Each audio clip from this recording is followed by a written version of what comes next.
Hey guys, today I'll be reviewing and unboxing the Youse color changing LED gaming mouse. I don't know if it's pronounced Youse or Youse or Youse, but this is a brand I believe exclusive to the store Five Below, where everything is $5 and under. That store gets a lot of traffic during the Christmas time, and that's when I picked this up. Not to gift to anyone in particular, I just wanted to try it out and maybe review it. There isn't anything particularly special about this mouse. It actually has less features than your average gaming mouse from China within the same price range. What it doesn't have is a back page and forward page button, which is usually located near the thumb. This is only a 1200 DPI mouse, so it's also a lot slower. The things that make it gaming, I suppose, are the design and the RGB LEDs. I actually prefer these, the color cycling ones, to the non-cycling plain green ones you see usually from Razer. So this is a wired mouse made from ABS plastic, cycles through multiple colors, 1200 DPI.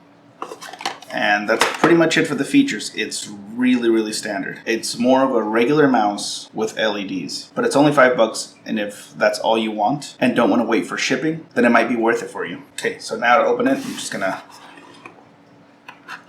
cut that right there. Here it is. There is nothing else inside. It's just the mouse and the plastic case.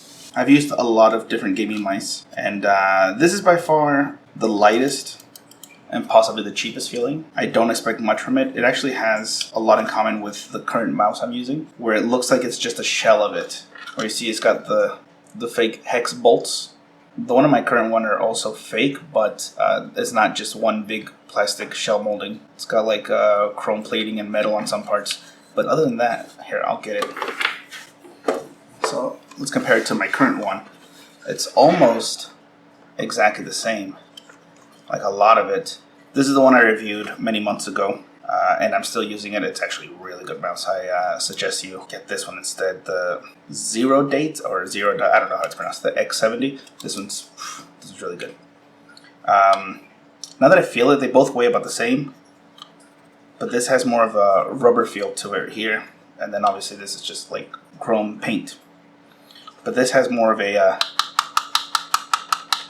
I don't know how to describe it. It's like a shell. Listen.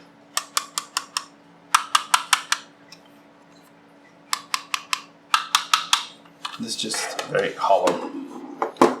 If you wanted to, I suppose, see right here on the bottom, it's got some holes here. If you wanted to, just to increase the weight, you could probably like stuff it with some sort of clay or silicone or caulk or something, let it dry and then use it just to add some weight, or maybe plumber's putty. I don't know, that's just what came to mind, but actually don't use plumber's putty. I think that's cancerous. So the instructions don't really say anything. I don't know how long this cord is. I'll measure it in a bit and then I'll put it up on the video. You see it's a little smaller than this one. Supposedly this is ergonomic and feels great or whatever, but feels alright, I guess. I mean, any mouse will feel good once you're used to it. This just feels very small and light, which isn't necessarily a bad thing. I mean, but yeah, it's very bare bones.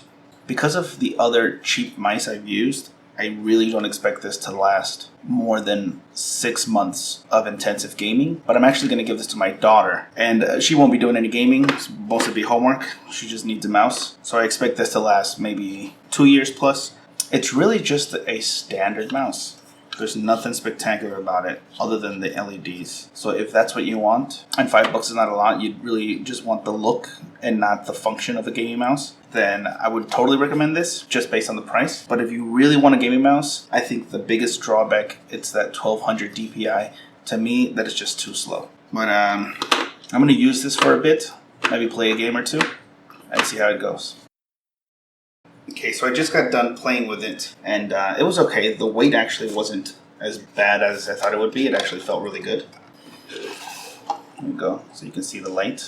Here's what it looks like cycling through its lights. I'm not sure if that shows up well on the camera. It looks bad here on the little preview, but maybe it'll look better in video. So the weight is actually okay. I thought it would be too light. It's not. It felt good. It was responsive. There's nothing really wrong with it. Other than that, if you're used to a higher DPS, it is just too slow. You could go into your computer settings and change your mouse settings to a higher DPS in there, but I doubt you'd get up past like 2,000, where some people play with like 5,000. Again, maybe if your mouse died and you need something for the meantime, you could find this at Five Below. They have a little gaming section where you could find stuff like this, as well as headsets for PS4 and Xbox One, as well as controller chargers for PS4 and Xbox One. It's in the section near the headphones and the LEDs. And so if you need a mouse in a pinch, because if your mouse breaks, you can't wait 3 weeks and $5 isn't too much for you, then I do recommend it. Otherwise, if you can wait, I would still recommend the Zero Date or Zero Date or whatever it's called, the X70. I forgot how much it costs, but just waiting for that, it's a much better deal. But there's nothing particularly wrong with this product. You can just get something much better for a little bit more. And that's it. Thank you for watching.